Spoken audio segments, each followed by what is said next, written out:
Il est 7h43, Thierry Repentin est avec nous et merci, je vous remercie, ministre délégué chargé des Affaires européennes. Évidemment, on va parler de la Crimée, de ce qui se passe en Ukraine. Bonjour d'abord. Bonjour. Avec cette dernière information, Vladimir Poutine qui ordonne aux soldats russes engagés dans des manœuvres militaires de retourner dans leur caserne. C'est le début d'un assouplissement, d'un léger assouplissement de la position de Poutine. Mais en tout cas, il faut le voir comme ça et avec l'espoir effectivement que le message de fermeté unanime, ce qui est assez rare, de l'Union européenne hier à l'égard de la Russie ait été entendu. Message unanime, mais également d'autres pays dans le monde, puisque le G7 lui-même a pris une position ferme hier, ce qui veut dire le Canada, le Japon, les États-Unis. Et il faut ramener effectivement la Russie à plus de modération, c'est le moins que l'on puisse dire, et tout faire pour que côté russe, mais côté Union européenne, nous accompagnons les Ukrainiens vers le chemin d'un choix politique, d'un avenir choisi par les Ukrainiens eux-mêmes. Oui, alors comment faire diplomatiquement pour accompagner les Ukrainiens et pour qu'on calme la situation? Déjà, M. Dordain, il faut rappeler que ce qui se passe en Ukraine, c'est un choix politique qui a été fait par M. Yanukovych, alors président de la République, et son opposition. Je rappelle qu'il y a eu un accord sur plusieurs points qui indiquaient des élections anticipées. Il y avait un accord le 21 février qui a été trouvé sous l'égide de 3 ministres européens des Affaires étrangères. Et en présence dans l'envoyé de M. Poutine, je veux le rappeler aussi. Oui, mais enfin cet accord, il a tenu quelques heures, pardon, mais... Pourquoi? Parce que le président de la République à l'époque s'est enfui.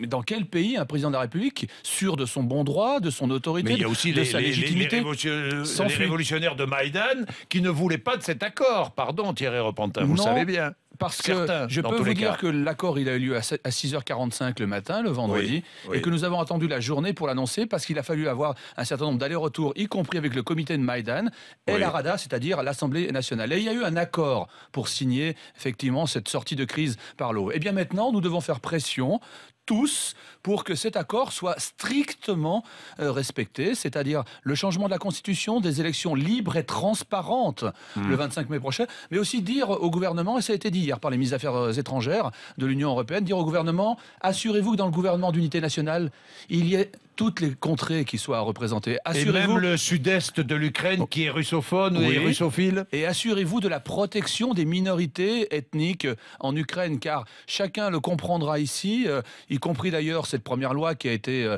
je trouve, adoptée d'une façon inopportune sur le fait que le russe ne soit plus une langue officielle. C'est ce qui a mis le feu aux poudres aussi. Absolument. Ce sont des décisions dont se servent certains à l'extérieur pour dire une partie des Russes sont menacés, donc ça légitime notre intervention. Donc il y a eu un message aussi à l'égard du gouvernement ukrainien. Alors parlons de la Crimée, qui est un cas un peu particulier. La Crimée qui était déjà largement autonome. Est-ce que vous demandez à Vladimir Poutine ce matin de faire rentrer les soldats russes qui encerclent des casernes ukrainiennes, de les faire rentrer dans leur base de Sébastopol? C'est très clairement ce qui était le deuxième point hier de la résolution à l'unanimité de l'Union européenne, c'est-à-dire le repli de troupes, de soldats. Alors avec un paradoxe, c'est qu'ils sont en uniforme russe, sans drapeau sans enseigne, sans insigne, sans rien. Et on comprend pourquoi. Donc leur demander effectivement de rejoindre leur base à Sébastopol, puisque vous le savez, il y a un accord international qui fait qu'il y a la flotte russe qui peut être là jusqu'en 2042. Alors faut-il accorder encore un peu plus d'autonomie à la Crimée, Thierry Repentin? Écoutez, je pense qu'il faut... Parce qu'historiquement, on peut comprendre... Est-ce qu'on peut comprendre historiquement les exigences russes sur la Crimée? On peut comprendre l'attachement de la Russie à la Crimée, puisque avec une population, pardonnez-moi, qui est plutôt pro-russe en Crimée.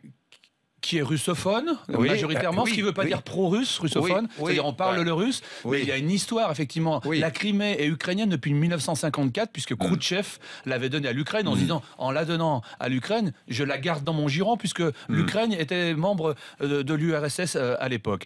Ceci étant, ce sont aux Ukrainiens de choisir. Il y a aussi un dialogue à avoir entre le pouvoir de Kiev et le pouvoir alors on organise un référendum en Crimée?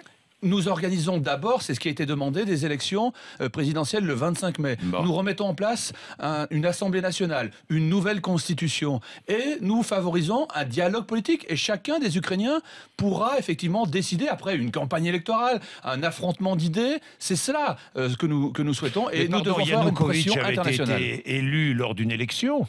Oui, il a été élu en 2010, effectivement, mais très vite il y a eu... Démocratiquement? dans des conditions en tout cas que l'OSCE a considérées comme pouvant être acceptées. Donc c'était démocratiquement assez reconnu. Ceci étant, il y a eu un usage, et personne ne le conteste, du pouvoir à son profit, au profit d'une oligarchie. Et d'ailleurs, hier, on ne l'a pas dit, mais la mise en place de sanctions individuelles a été décidée d'une façon effective, et M. Yanukovych et ses proches seront l'objet de sanctions, y compris financières. Est-ce qu'il ne faut pas faire attention à ne pas humilier la Russie ? Je veux dire par là, dans certains propos, dans certaines attitudes. Oui, il faut faire attention, on va en guerre. Il faut être... À qui pensez-vous, là, tiens ? Bernard-Henri Lévy ? À celles et ceux qui, dans le confort d'un salon parisien, ont dit qu'il faut envoyer des troupes dans ce grand pays. Il faut être très, très soucieux de l'avenir de ce pays de 46 millions d'habitants aux portes de l'Union européenne. Qui veut un conflit armé ? Personne. C'est pour cela qu'il y a à la fois un dialogue de fermeté... Qui le conflit armé avec la Russie ? C'est ce qui est sous-entendu. Personne ne le veut. C'est pour cela qu'il y a un message de fermeté.